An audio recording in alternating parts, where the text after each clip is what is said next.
বাংলা বলায় বাংলাদেশি সন্দেহে হরিয়ানায় ফের নির্মম নির্যাতন। এবার হরিয়ানায় পরিযায়ী শ্রমিকদের সঙ্গে দেখা করলেন অধীর রঞ্জন চৌধুরী। পানিপথে কার্পেট কারখানা থেকে থানায় তুলে নিয়ে গিয়ে অত্যাচারের অভিযোগ। কালকে থেকে প্রচার হয়ে যাবে যে কংগ্রেস বাংলাদেশের জন্য এখানে প্রচার করছে, তা নয়। আমরা এসছি যে বাংলা ভাষা বলনেওয়ালা লোক যারা পশ্চিমবঙ্গের মানুষ, আজকে তাদের উপর যে নির্যাতন হচ্ছে, হয়রান হচ্ছে, আমরা তাদের প্রতি এই হয়রান বন্ধ করতে চাই। এটা অন্যায় হচ্ছে, এই অন্যায় আমরা বরদাস্ত করব না। পশ্চিমবঙ্গে যে জনসংখ্যা, সেই জনসংখ্যার বাংলাদেশি চিহ্নিতকরণের নামে বাংলার যারা পরিযায়ী শ্রমিক তাদের উপরে এক ধরনের অত্যাচার নেমে আসছে।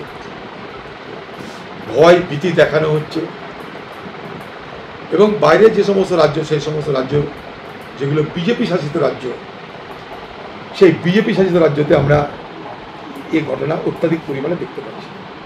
বাংলাদেশি আর বাংলাভাষী এই দুইকে তারা গুলিয়ে ফেলে যারা পশ্চিমবঙ্গের স্থানীয় বাসিন্দা, রুটির জন্য পরিযায়ী শ্রমিক হয়ে তারা বাইরে এসেছে, বাইরে পরিযায়ী শ্রমিক হয়ে তারা রোজগার করছে, তাদের উপরে জুলুম নেমে আসছে। পশ্চিমবঙ্গে যে সরকার, সেই সরকার কুম্ভীরাশ্রিত করছে, প্রতিদিন কাঁদছে, কিন্তু সেই সমস্ত শ্রমিকদের পাশে গিয়ে তাদের বিপদে সাহায্য করার জন্য তাদেরকে কেউ আমরা দেখতে পাচ্ছি।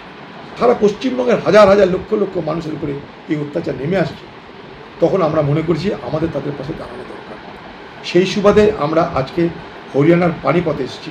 একদিকে বারাসাতে শুভেন্দু অধিকারীর নেতৃত্বে কন্যা সুরক্ষা যাত্রা, আর এর আগে গতকালই আমরা দেখেছিলাম শুভেন্দু অধিকারীর কোচবিহারে যে কর্মসূচি ছিল এবং সেখানে শুভেন্দু অধিকারীর কনভয়ে হামলার ঘটনা, সেই ঘটনা এখনো পর্যন্ত 7 জনকে গ্রেফতার করা হয়েছে এবং এরা সবাই হচ্ছে তৃণমূল কর্মী। এর মধ্যে একজন তৃণমূল ছাত্র পরিষদ নেতাও রয়েছে।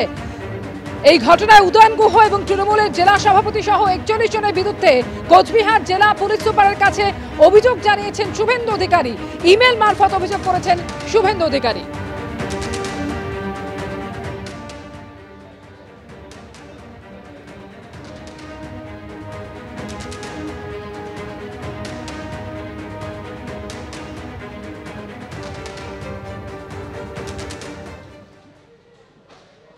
যারা অভিযোগ করেছেন তারা কই রোহিঙ্গার নাম দিতে পারলেন না? তো কেন? ওখানে কোনো রোহিঙ্গার বিষয় নয়, ওটা রোহিঙ্গার বিষয় নয়। এই যে শুভেন্দুবাবু বারবার আপত্তিকর শব্দ প্রয়োগ করেন, প্ররোচনা দেন, লোককে অপমান করেন, হিংসে চ্যাংদোলা করে বার করে দেবো, অমুক করব তমুক করব। অমিত মালব্য বলছে বাংলা বলে কোনো ভাষা হয় না। কুচবিহারের লোকেদের সব থেকে বেশি আসাম থেকে এনআরসির নোটিশ আসছে, তো মানুষ বিজেপির বিরুদ্ধে বিক্ষোভ দেখাতে গেছে, তো সেইখানে ওরা বিজেপির লোকেরা খারাপ কথা বলেছে, তক্কাতক্কি হয়েছে, তারপর নিজেরাই নাটক করছে নানা রকম। তো রোহিঙ্গাটা এর মধ্যে কোথায়?